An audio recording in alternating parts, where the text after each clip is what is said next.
mootummaan naannoo Amaaraa odoo gaafa san iyyansa keenya dhageesse har'a kun hin deebi'u ture.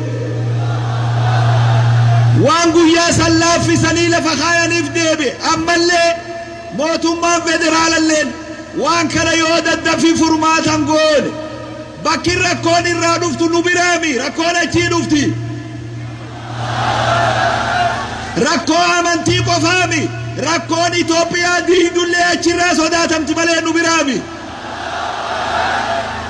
Hedduu nu eeguuf hin jinqabina, nuti ni beekna ummata keenya waan isaan ta'an. Bakki rakkoo qabdu sun yoo wal'aanamne Itoophiyaallee sodaachifti, amantii qofaami. Daddaffitti wanni barbaan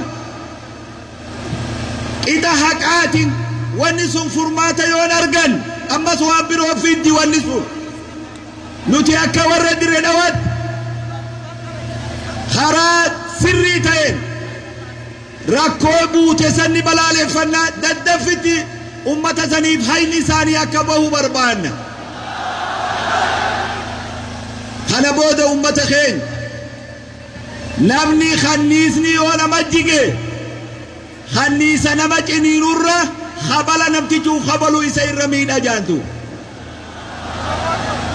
Harka keenyaan ayyaana keenya akka hin balleessin, harka keenyaan magaalaa teenya akka hin balleessin, harka keenyaan tokkummaa keenya akka hin balleessin.